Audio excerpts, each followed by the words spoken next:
یوم ندعو کل اناس بامامہم، قیامت کے دن آواز لگے گی، لوگوں کو ان کے اماموں کے ساتھ پکارا جائے گا۔ آواز لگے گی، کہاں غوث پاک کے مرید؟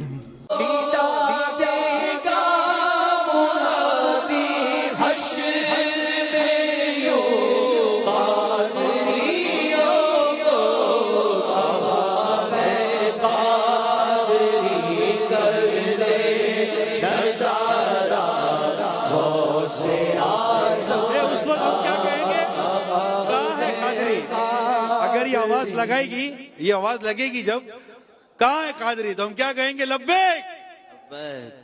غوث پاک کے مرید کہاں ہیں؟ آ جاؤ آ جاؤ آ جاؤ۔ اور ہمیں تو پکار لگے گی خواجہ صاحب کی طرف سے بھی، خواجہ نقش بند بھی، خواجہ سہرورد بھی، داتا صاحب بھی، بابا صاحب بھی، ہمیں تو ہر ولی کی طرف سے پکار ہوگی۔ تم کسی کو مانتے نہیں، تم سوچو کدھر جاؤ گے۔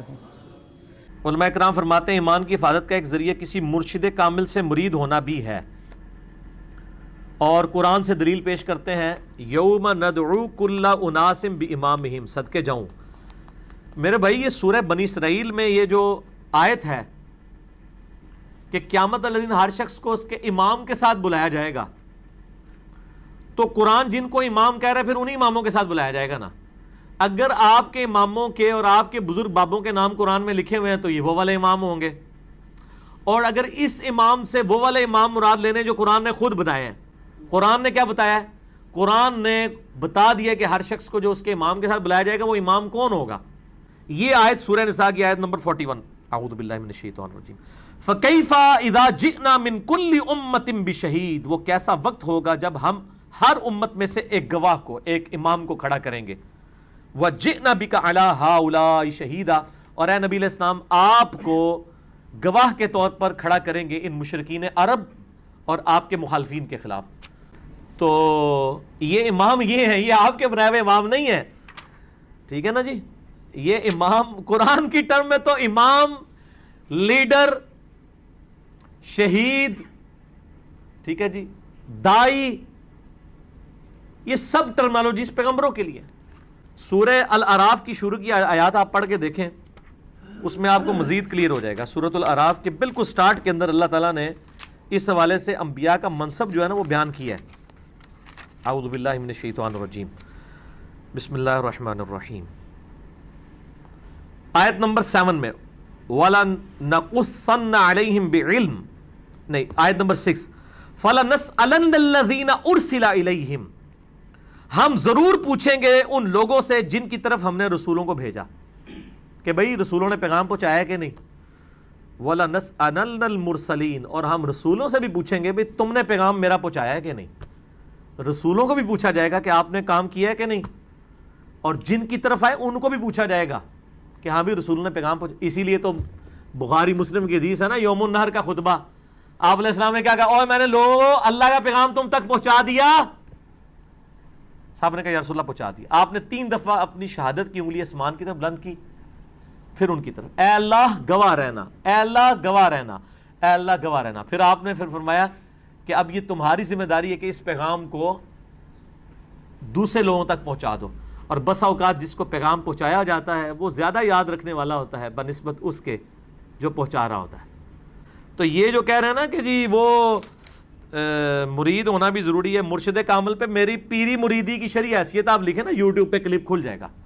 یہ جتنی باتیں ثابت کرتے ہیں وہ اس امام سے مراد خلیفہ وقت اور حکمران ہے، ان کے بنائے ہوئے نہیں ہیں، ٹھیک ہے نا جی۔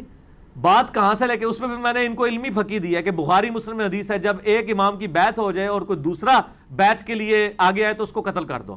تو پھر میں نے کہا تھا آپ ذرا پاکستان میں ذرا فیصلہ کریں کہ ہزاروں لوگ جو ہیں وہ بیعت کروا رہے ہیں، تو اب کس کو شہادت کے درجے پہ آپ نے فائز کرنا ہے اور کس کو زندہ رکھنا ہے، تو آپ خود فیصلہ کریں، کیونکہ آپ نے حدیثیں تو وہی لی ہوئی ہیں نا امام والی جو حکمران کے بارے میں، اور اس سے آپ پیری مریدی کا سسٹم ثابت کر رہے ہیں، تو پھر پورا فٹ کریں نا، میٹھا میٹھا ہپ ہپ تے کوڑا کوڑا تھو تھو، ایسا نہیں ہونا چاہیے۔ اچھا، ایک ترجمہ امام کا کیا گیا ہے نامہ اعمال بھی، یہ بھی ترجمہ بنتا ہے، دونوں ترجمے درست ہیں۔ اچھا پھر میں آپ کو ایک واقعہ بتاتا ہوں، یہ شیخ عبد القادر جیلانی رحمہ اللہ تعالیٰ کے بارے میں ایک واقعہ جی، وہ ایک دفعہ ایک جنگل میں عبادت کر رہے تھے تو آسمان سے آواز آئی ایک روشنی ظاہر ہوئی، عبد القادر تجھے اللہ نے بخش دیا، اب کے بعد کوئی نمازیں نہیں، جو مرضی کر. تو انہوں نے پڑھا لا حول ولا قوت الا باللہ، تو وہ شیطان تھا چیخ مار کے غائب ہو گیا. شیخ عبد القادر جیلانی نے کہا کہ نمازیں تو نبی کو معاف نہیں تھیں، میری کیا حیثیت ہے. تو جاتے جاتے اس نے کہا کہ شیخ عبد القادر جیلانی تیرے اس مقام پہ پہنچے ہوئے 70 اولیاء اللہ میں نے بہکا دیے ہیں اسی بات کے اوپر، تو اپنے علم کی وجہ سے بچ گیا. تو انہوں نے کہا یہ تو نے دوسرا وار کیا ہے، میں اللہ کے فضل کی وجہ سے بچاؤں. یہ اللہ اکبر اس واقعے کی میں انجینئرنگ کرنے لگا ہوں کہ سر وہ جو 70 غوث تھے جن کو شیطان نے اوندھا منہ کر کے دوزخ میں پہنچایا ہے، ان کے لاکھوں مرید کدھر گئے؟ 71 ہی چوں ایک ہی بچیا جے، 70 نو تو شیطان لے گیا جے.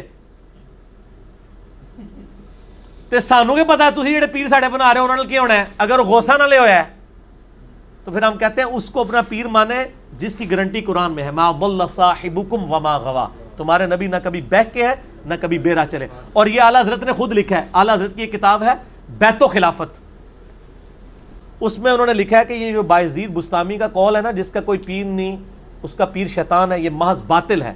تحقیق ہر سنی مسلمان کا پیر محمد رسول اللہ صلی اللہ علیہ وآلہ وسلم.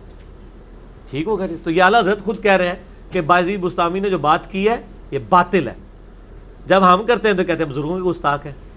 تو ہم بزرگوں کی گستاخیاں بزرگوں کے اقوال کی روشنی میں ہی کر رہے ہوتے ہیں. میں اعلیٰ حضرت کے ساتھ ہوں کہ یہ باطل ہے اور یہ جھوٹ ہے.